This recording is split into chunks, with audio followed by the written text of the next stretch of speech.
It's time for a little bit of science.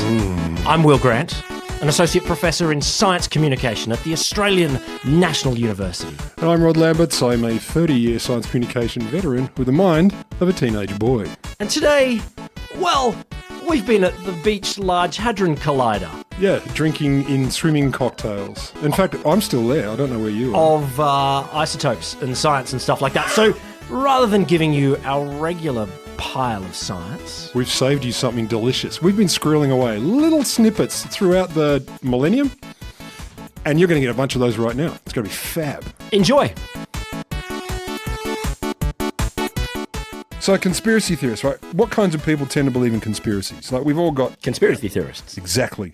You answered your Can own you read question. through this? You answered your own question. You've read this paper. So we got there's sort of a greatest hits of assumptions about them. And so there was a study, for example, 2022 meta-analysis. Did you want me to guess? No. If you want to.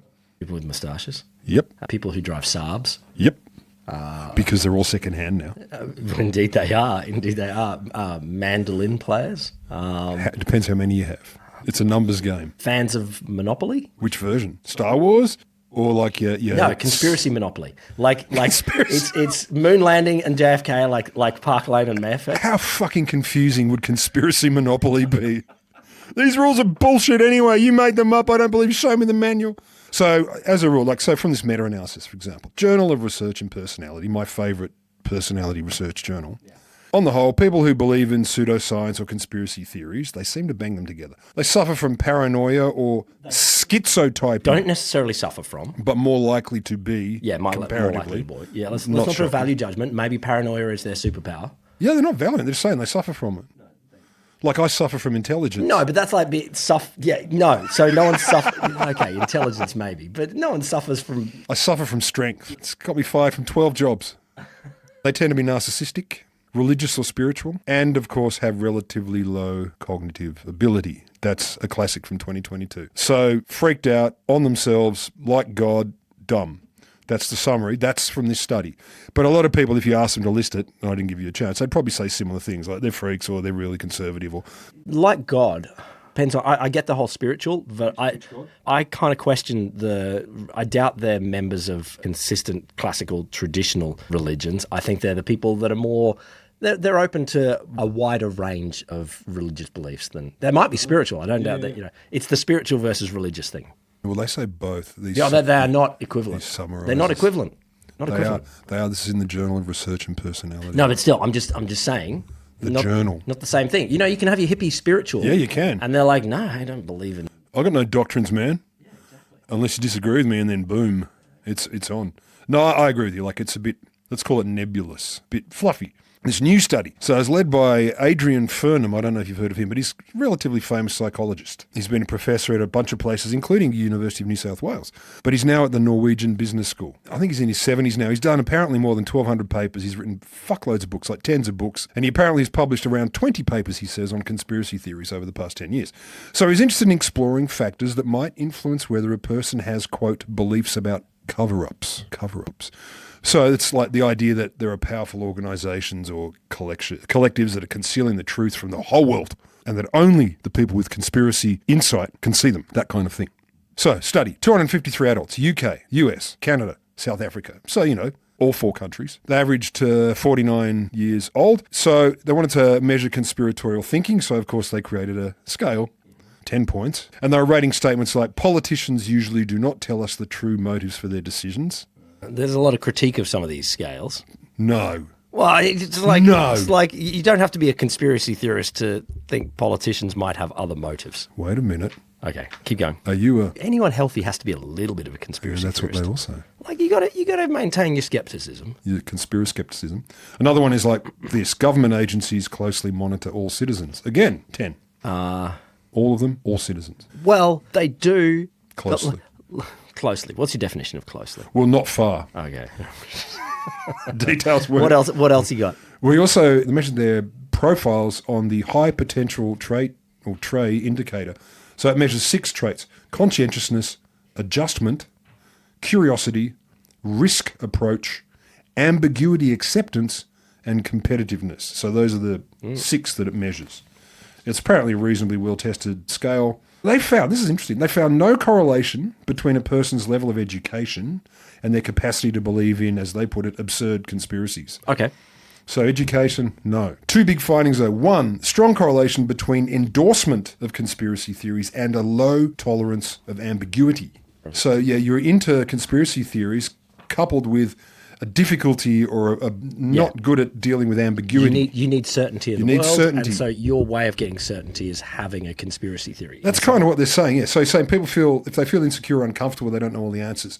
They can't grasp some situations are complex, multidimensional, and may even puzzle experts. And if they're given a complicated set of issues and events, they're more likely to sign on to, as they put it, any old conspiracy theory that offers an easy answer to the issue. Yeah. Also, the second one is they found a significant correlation between those who believe the world is fundamentally unfair and those who believe in conspiracy theories. Really? But they emphasise far-fetched or absurd or ludicrous. So they're pretty judgy about the nature of the conspiracy. So I think that's kind of interesting because it didn't confirm the conspiracy theorists are uneducated dumbos. But the idea of this, this concern with ambiguity kind of makes sense to me. Yeah. It's a small study and they emphasise, when we're faced with uncertainty, or these people, they prefer simple lies to complicated truths. But arguably, most of us fucking do. At some level, we want simple answers to things if we can get them. But this doesn't tell us how to spot these people in the street Yeah, you can. They wear hats. that say I'm a podcaster or something. Yep. Or they just wear hats and you look at it and go, that's not a hat, that's a chair.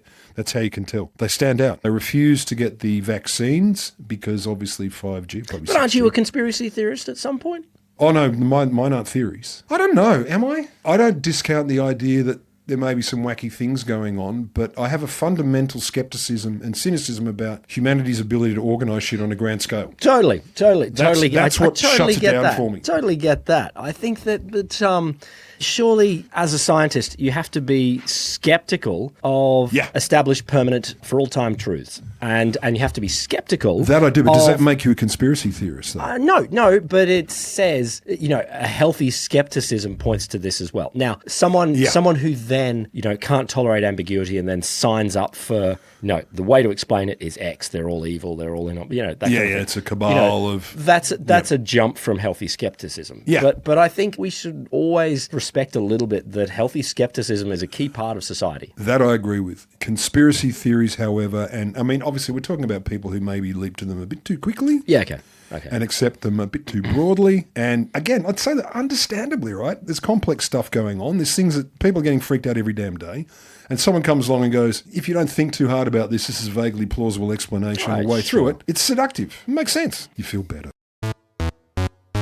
This one is about recipe, or a particular recipe that you really should follow. At least, you should probably follow it, depending on what you want. So, between June and August every year, in the Yunnan province of China, doctors at this particular hospital especially prepare for a flood of people. An influx of people have a very specific... June and August, this is summer. Between June and August, yep. And they expect them every year, very specific debilitating situation, and they're talking hundreds of people will appear.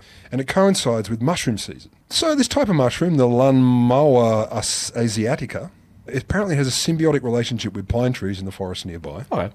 Beautiful, so it's probably got a bit of a tang to it. It's known that it has scrumptious, savoury, umami-packed flavours. This is your eaten mushroom? This is your eaten mushroom. Yep. Like it's legitimately an eating mushroom.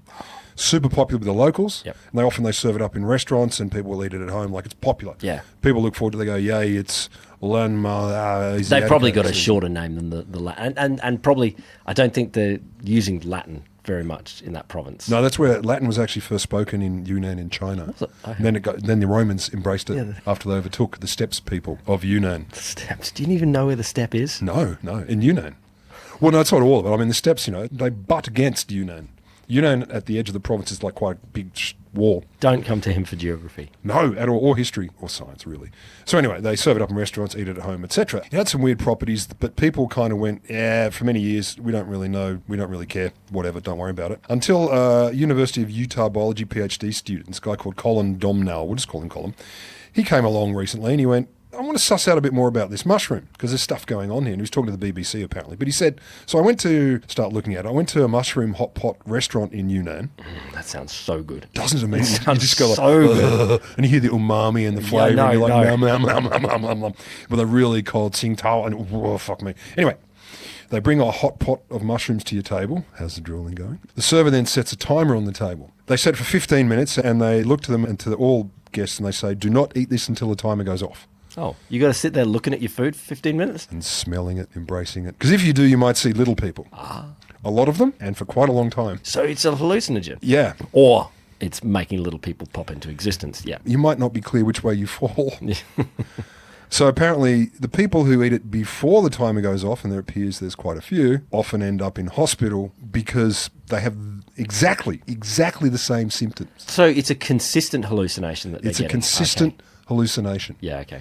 So there's a 1990s paper. So part of the researchers had only slightly looked into it until this century when old Colin got up there. They talk about a patient who, this is a quote from these people, saw these tiny figures, like kind of elf-like creatures, moving about everywhere. Researchers go on and say usually there were more than 10 tiny beings on the scene.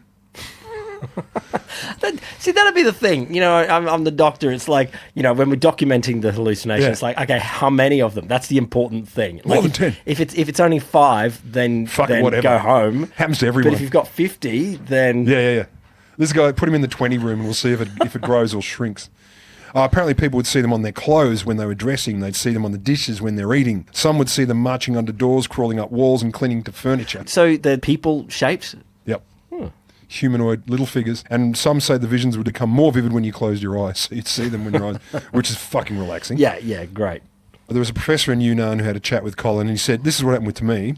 When I lifted the tablecloth high, so he'd start to see these people, their heads came off and stuck to the bottom of the cloth, but the bodies kept marching around. I did this many times, he says, at 2-minute intervals, and each time they were there, marching and grinning. Regardless of if their heads are on or off. Didn't matter if he put the table. And they're grinning. And they're grinning. And he says, I measured them too. They were about an inch high. Please stand next to a ruler for a sec. Yeah, you balls-tripping creature. But yeah, the insane thing here is everybody sees the same thing. Everyone reports this hallucination. Everyone. If you eat the hot pot less than 15 minutes. Earlier than 15 minutes. Psychedelics don't do this. Like, they produce unique individual experiences. Yeah. Like, you know, you might say, okay, this one gives you more audio, this one might give you more visuals, but it's different.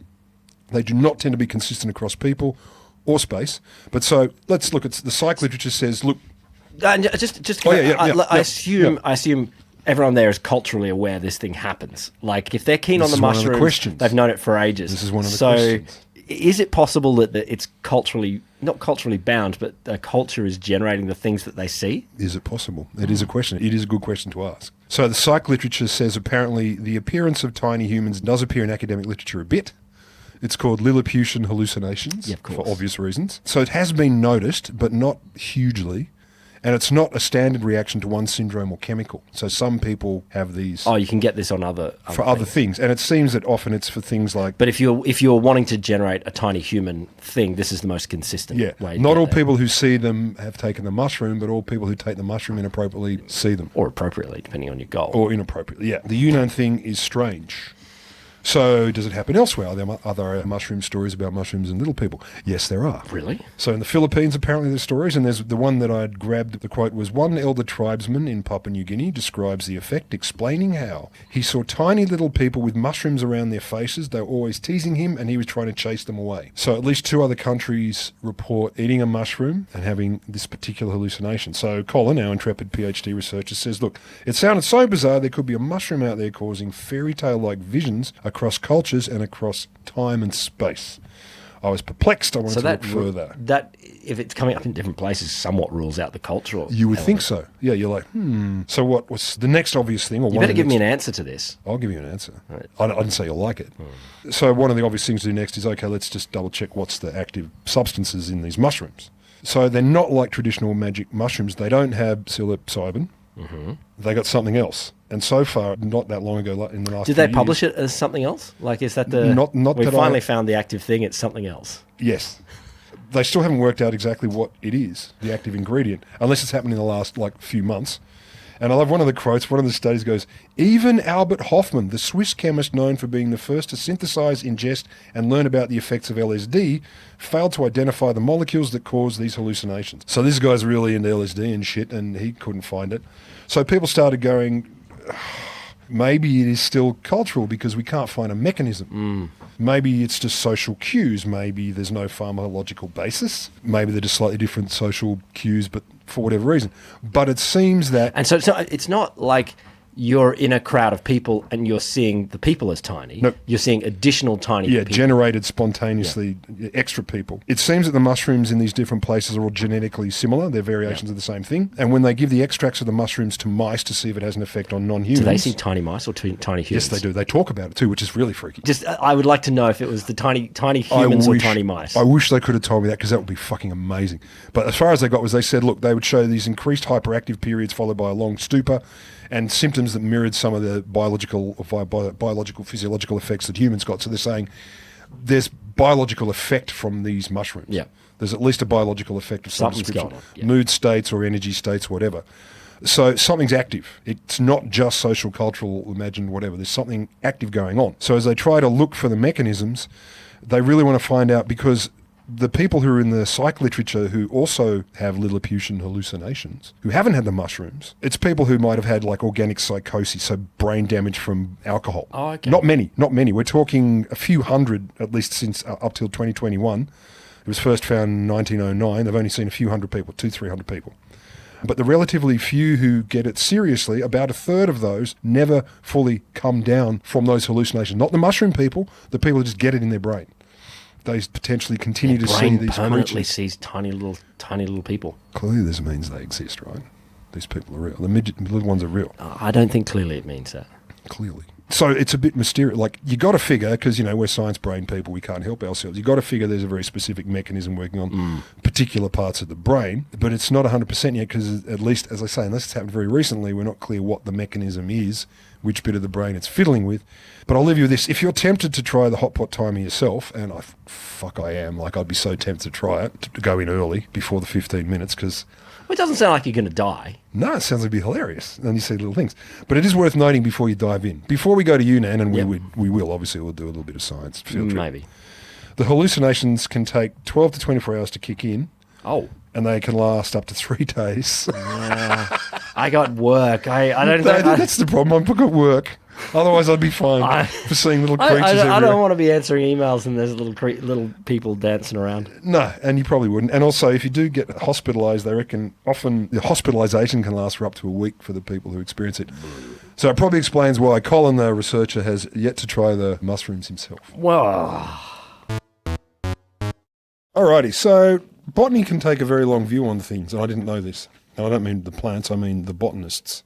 William James Beale, you know the guy? No, I don't. So he's late 1800s. He was a botanist at what turned into the University of Michigan. Pioneer of the development of hybrid corn, obviously. Was it like the University of before Michigan? That was called something like the agricultural... The before University of Michigan. It was the Agricultural College of Lansing McQuack. I knew that the actual result here would be less interesting. It's not great, I like your ideas better. It was the pre-University of Michigan.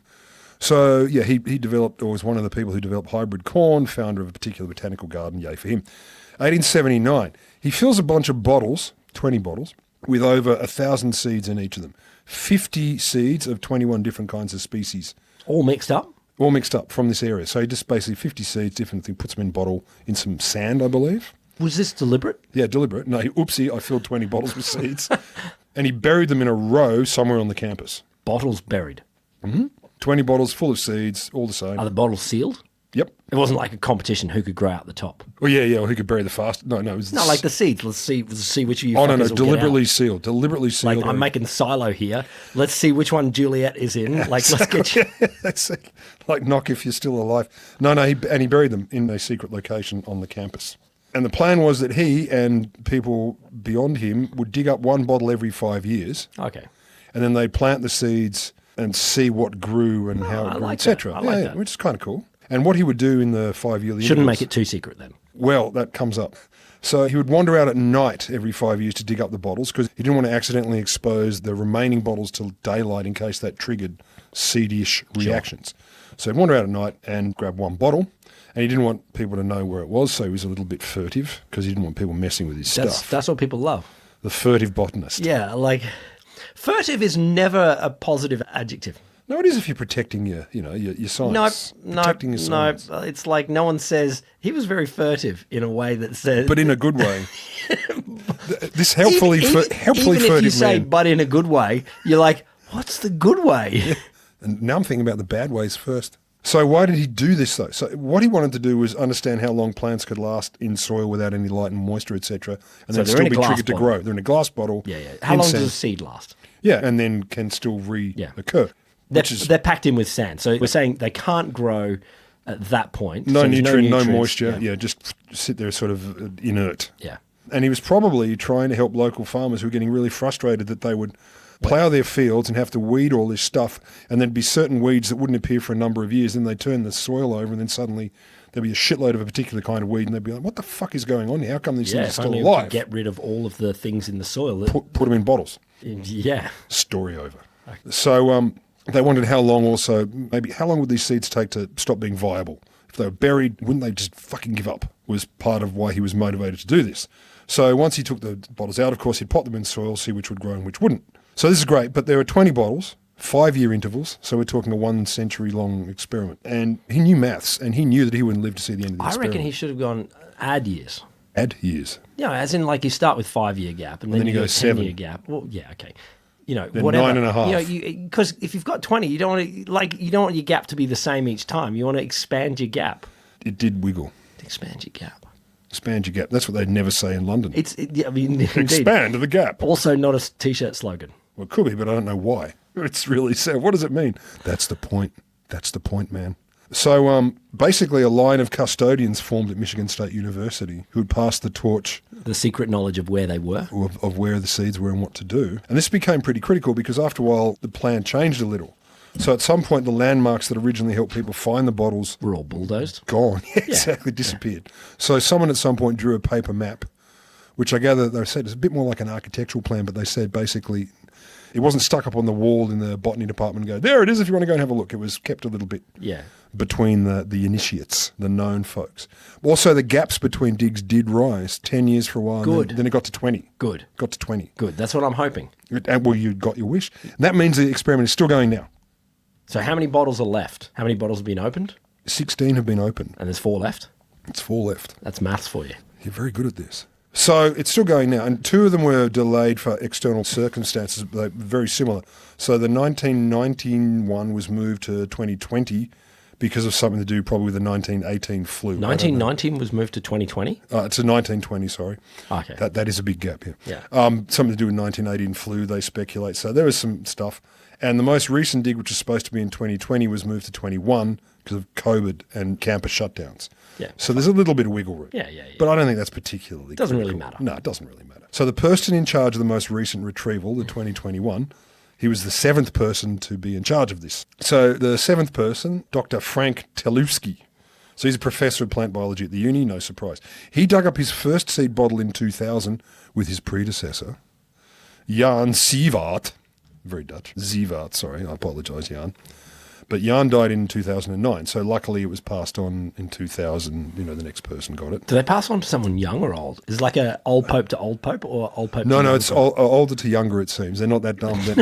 They're less Catholic about it.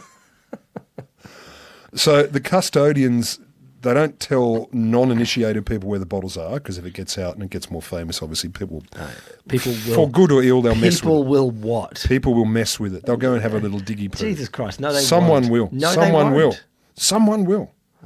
There are some pretty intense botanicists out there. So in the late 2010s, Telewski gave a copy of the map to a guy called Lowry, who's an arse pro of plant biology, who said, dude, I want in. Yeah. And so Telewski says, cool, you're in. And then a couple of months after he did it, Telewski has a stroke.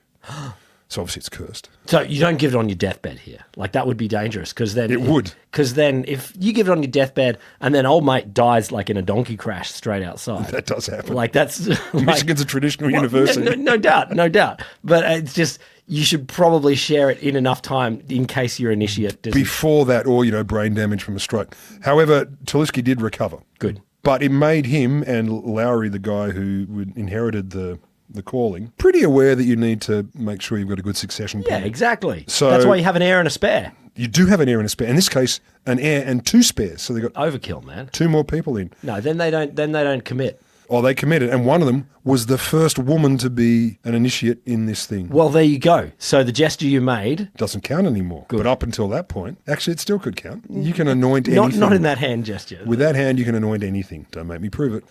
So the most recent dig then, we got we've got Talevsky, we've got Lowry, we've got two other doctors, Doctors Weber and Brudvig. The names aren't that critical for this.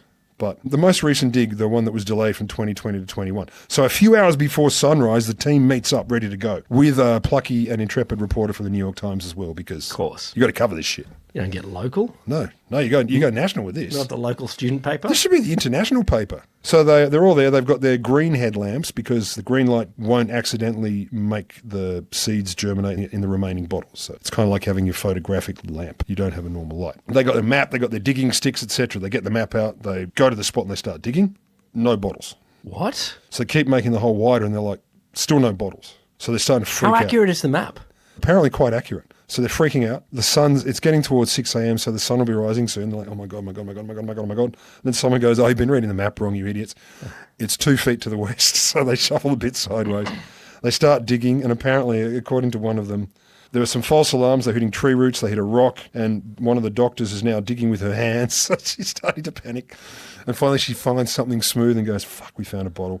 She says she eases the bottle out of the ground as her fellow initiates cheered. She says, it felt kind of like delivering a baby. Yeah. Obviously. Oh, I'm with her. Or finding a really important treasure. I'm like, I'd go with the treasure. I think it's quite like delivering a baby. Less soil involved, as I understand it. It is definitely closer in the ways of things to the treasure. A hint more. But anyway, there was a huge sense of relief. They're all very happy now. They found a bottle, which is great. So that's cool. So what the hell's the point of this experiment any further now? What do you do with it now? Because weeds these days aren't as big an issue because we've got chemicals, yay for us. Yeah. What they say, so for the first few rounds of the experiment, a number of the species flourished every time. After 10 years, 15 years, 20 years, okay, many of them still grew. Yep. Over a time, almost all, in fact, all but one stopped sprouting. Okay. Which is you want to guess? Latin name. Zoxanthales? Very close. Your Verbascum's blitaria. What even? Which is, and I know you know this, but others might not know, a splay-leaved yellow-flowered herb. Well, that was my second guess. I know. The first one would have been lavender. No, it was Zoxanthale. Because I gave my first guess. That's true, you did. So they were still getting about half of those to germinate, even in the bottle from the 2000s at least. That was still germinating, which is great. But because they're not worried about weeds as much and why the fuck things do or do not turn over, we have, of course, moved on. So plant scientists now really focused on like what and how, what are the reasons internally to the seeds that things do or don't grow? And of course, we can now look at DNA and stuff, which they didn't even think about, better yet, plan for. What they're trying to do now is things like resurrect non-viable seeds. So in 2000, apparently they put up a bed of soil through a cold treatment to simulate a second winter, and then a single seedling of a mallow species called Malva pusilla, you know the one, Malva, it grew, but it hadn't before. So suddenly, after this second winter treatment, one of the seeds grew that hadn't grown for many iterations before. So it makes them go, oh, there's more going on here than we suspected.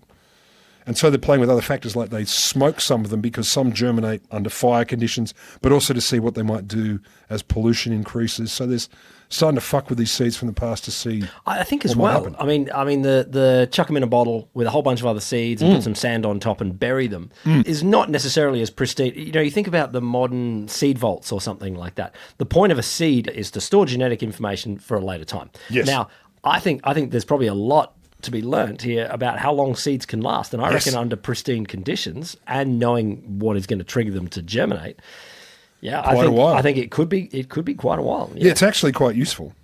And they also say that there may be inadvertently hidden amongst the deliberate seeds some long lost or unaware of species that are like hitching a ride along the bottles. Okay. So they might find some extra stuff, which is kind of cool. So yes, as you asked earlier, only 4 bottles are left from the original cache. Talusky retired in 2021, and he's aware that he won't see the end of the experiment because it's basically due in 2100. Yeah, sure. So obviously we'll be around. Well, sure. But others, not so much.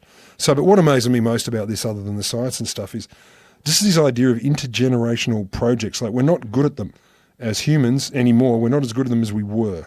I think we think about time a lot more differently. You think back to like St. Peter's Basilica and stuff like this, where the person who digs the first hole goes, my grandson's grandson all cathedrals are built on that kind of thing. And the planting of a big tree, what is it? The best time to plant a tree is 20 years ago and the second best is today. Yeah.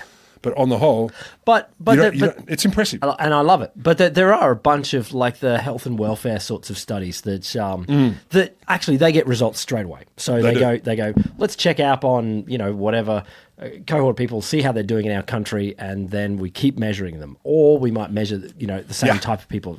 And they do get results straight away. But the point then is to go, let's do it every couple of years and just go, let's go into the future. And I think I love those. I totally get you that maybe we don't think as much in the long term. I don't know, but there are other studies, I know that exists. and I love when people do it. I'm with you on that. Like there's a Harvard study of health, you're right, and the one that I used to love when I did developmental psych in the 80s, they were showing us the 7-Up series. Yeah. That's, God, they might even still be having a crack at that, and that's following people I think they're all well into their 70s, surely at least. I don't know about that, but yeah. Yeah, well, they're older than me, and I'm basically 70, give or take. Say it ain't so. Give or take a decade or two. But no, like they started when film was only black and white. I was born just after that. Love it. Science has finally explained what makes words funny. And as we all know, when you talk about science and humour... You mean individual words? Like each word. They've checked every word in the dictionary. There's funny words like... Some words funnier than others. Phlebotomy? That is fucking funny. Slutty Bart Fast. That is, but it's not a word, it's a name. Yeah, well, yeah. Different kind of word. I agree. So, a couple of years ago, late 2010s, a University of Alberta psych professor, Chris Westbury, Chris. He developed a theory about why some words are funny, and he published this in the Journal of Experimental Psychology. And the title, I'm just going to read the title because it's worth it. Wriggly, Squiffy, Lummox and Boobs, What Makes Some Words Funny. We're all cracking up right now. They're all good words. They are good words. I mean, some of them are better. Like a good ending there with boobs. So he took a list of the 5,000 English words rated funniest by people in his study, and built a working mathematical model for predicting the laugh factor of, I assume this is a laugh factor of potentially any word. Yeah, any individual. So it's nothing to do with the context. It's not like in the middle of a joke, like as a punchline. It's just like that word. Yeah, the word. And look, straight away, I'm trolling myself by doing this, but I have to do it anyway. So he applied this model to a data set of, this number's very specific, 45,516 English words. That probably matters. And the model spat out this top 10 list of funny words. Upchuck. Upchuck's great. Love it. Bubby. Bubby? I don't mind it. It's not upchuck. Boff. Boff. Wriggly. Yaps. Yaps makes me giggle for no apparent reason. I feel like I can use the word yaps in a good sentence. I've got a case of the yaps. I know. Like it's... Yeah. Giggle. Giggle does make me want to giggle. Yeah. Cooch. Guffaw. Yeah, some of these are words that just are about laughing. Yeah. Puffball. And jiggly. Jigglypuff. Yeah. The next tier down. Pokemon. I know. No, I don't know, actually. The next tier down included words like squiffy, flappy. Flappy is better. No, Flappy deserves to be higher. Flappy is great. You can't argue with the maths. Don't underwrite Flappy. I'm not. It's just that was the next one down. Bucko. And, of course, the classics poop, puke, and boobs. Yeah, well. I think there are funnier ones like interpenetrate.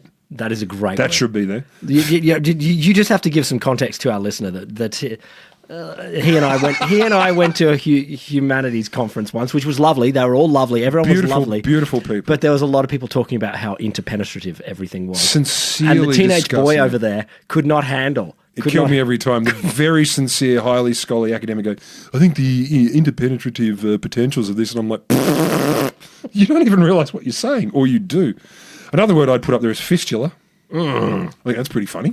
Yeah, no, totally. So is penal. Penal, yeah. Like prison colony? Yeah. But no, it isn't. No, I get it. Anyway, I just thought I'd have a crack. According to his model, the least funny word. Oh. Want to guess? You won't Docent. Docent. No, they can be hilarious. Let me tell you about my museum. Calm. Harassment. Or harassment, depending Harassment is not a funny word. No. Like but is it the least? But no, even in a joke, there is no joke where the punchline and harassment What is it like?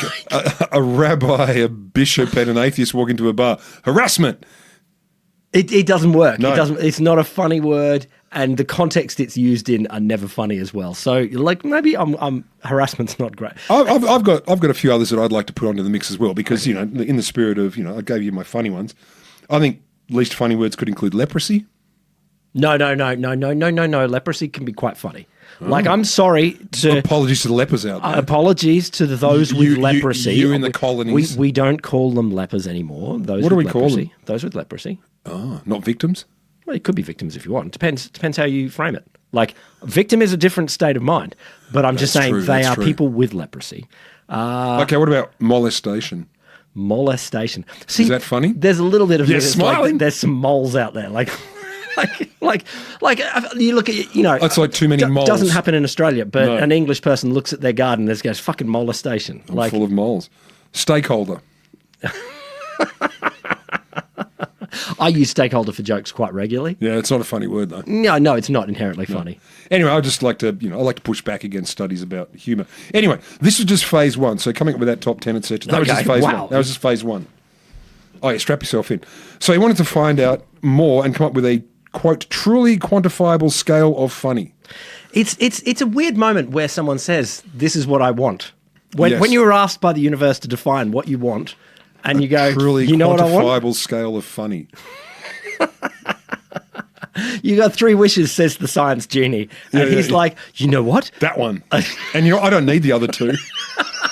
I can die satisfied. No giant mega sex yacht. No, I want giant mega sex yacht. So many implications. So anyway, he carries on. First, he finds the semantic predictors that group words with similar meanings. Then he used some Google tool, which I looked at and it was impenetrable to me, to identify words that are commonly used for one another. So co-occurrence, similar terms, same things. This is like boobs and tits. Yes, it is. Well done. I'm very proud of you for that. Very proud. Well, I was just going to make it, there's a lot of boobs and tits. So that the listener understood what you were talking about. You're doing, You made me happy though, because that was just so Australian. I mean, there's like boobs and tits, like everything is. Mapped out the semantic relationships between 234 of the funniest human-picked words. Nice. And so many of them are going to be like, not just the sound, but there's some scatological bits here. Like I'm going to tell you. Okay. Because he was left with a correlation plot, which if we're going to get technical, and I will from him because, I used to do stats and stuff, I feel like it's more of a factor analysis job to me, but that's just me. Do they do a violin diagram? Yes, they don't. Yes, they don't. They may have. I didn't read the whole paper, just, I skimmed it. Anyway, so he does a correlation plot, which is kind of his factor. Anyway, 6 categories of funny words emerged. Insult. Oh yeah, okay. Sex. Yes. Party. Party. Party. Party. Party. Totes. Animal. Yes. Bodily function. I mean, duh. These are all funny things. And expletive. But which relate, as they pointed out, many words would fall into many categories, which is an issue for this study. So, got to fix that. They use more and different stats, and again, for the dorks at home, linear regression. Nice. Which for the lovely people at home. Yeah, dorks. I identify as a statistician. I did a lot of stats in my past. I still feel like factor analysis is the go, but linear regression will do. They're all related. This unearthed lists of words most closely related to each of the 6 categories. I know, if this is getting laborious, that's because it is. It turns out the funniest words don't necessarily fall cleanly into most categories. They meander. We don't have just one category. We have those 6 categories, but the funny words... There's some in each? I know, right? So weird. I know, so right? Weird. We find animals and poop funny. And they could both be sexy or party categories. Possibly. So... It turns out the words whose mathematical values are closest on average to the 6 category defining vectors. If your eyes are starting to roll now, they should be, because this is science trying to define humour. So Westbury, the professor, sums this up. In a press release, this is the summary in the press release, the average similarity of a word's meaning to these 6 categories is itself the best measure we found of a word's funniness, especially if the word also has strong, positive, emotional connotations. Do you want that again? Well, no, surely... Are you saying it's in the category and it's positive? Like, what do you... Positivity like apparently happy comes animals. into it. Yeah, or nice poo. There's more. Meaningness, and you kind of brought this up, meaning isn't the only way to rate funniness of words, because there's also things like the length of the word. And for me, it's things like, I wanted to call a band that we never formed the Athabasca Bathyscaph, just because it's funny.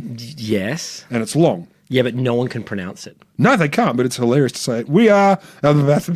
Yeah, it's just funny. Not wanting listeners.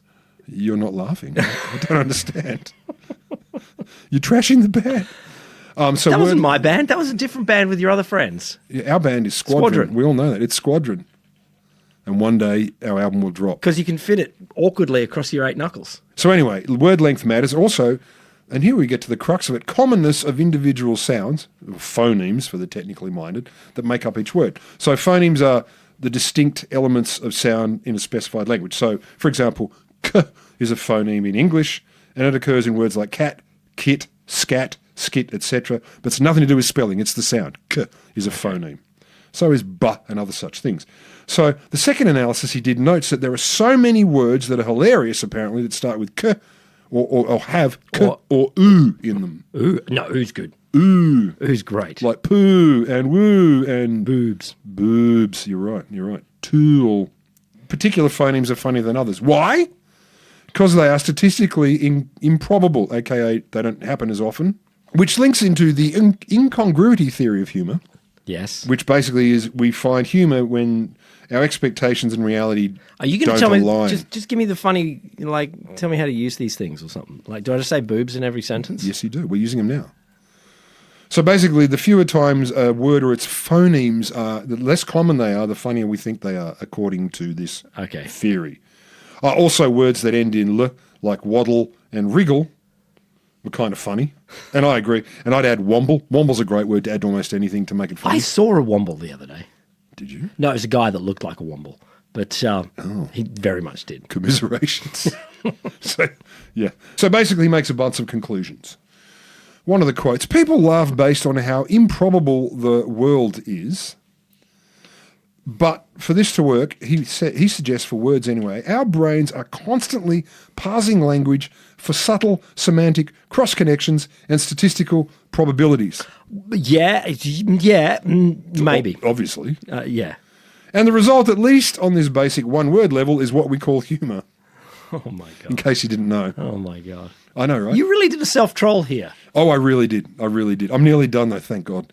He says the average person would have no conscious clue whether the b or the k sound are more common, but unconsciously they are sensitive to whether they are or not more common. So some clue. So if they're less common... They've got some clue. Unconsciously. Yeah. Unconsciously. And so that means it will giggle at those. Of course, according to him, this all makes sense evolutionarily. Yes. Because our brains have been hardwired over millions of years, maybe billions, but millions of years to identify anything. Trillions, man. Trillions of years to identify anything that's out of the ordinary as a potential threat. Or a funny. Well, yeah, I stopped at that and went, But then he goes, or strange. Potential threat, he said. And strange being what the hippos are after. The pumas. The pumas. And human emotions, including humour, are likely to develop as a way of responding to improbable events and environments. To be clear, this was me telling a simplified version of a simplified account of the research. Yeah, it's all right. It's all right. Don't judge yourself, man. No, I just want to say I've reached my own conclusion from the research too. What have you got? What this study proves is, like so many before, there is no better way to destroy humour than to analyse it. That's it, really. No better way. I mean, the funniest part of this is how ridiculous it is. No, but if he statistically proved that... he statistically proved it. Boobs is a funny word, then that's nice. Thank God science backed that up. I know I have been waiting my I've whole never life. giggled at boobs before. Never? But now... No, your mate in grade 3 types it in the calculator and turns it upside down. Fuck, who had a calculator in grade 3? I'm old. That's right, you were on the slate. First time I got a calculator, I was allowed to have one. Year 9. Holy shit. Well, that was your little bit of science for the week. Your holiday edition, your special by the pool wearing a bikini edition. But because you're on holiday, you know that you still have the power to give us the rating that you need to give us. Yeah, 7 stars on every app, even things that don't do podcasts. Yeah, go out there and rate it on like a recipe app And or- Uber and Yelp. Is it Yelp still a thing? I think so. I don't know. I'm at a restaurant. And, listener, if you've got some topics that you want us to explore, tell Will. how would we tell Will? His number is 0405. Not like that. Oh, cheers at alittlebitofscience.com.au. Do that. We want your stories. Yeah, we want to hear from you. Love you, listener. Enjoy the pinas colada. Oh, and the Pina colada. Pina Coladia Pina coladia. of the clay. Pina coladi.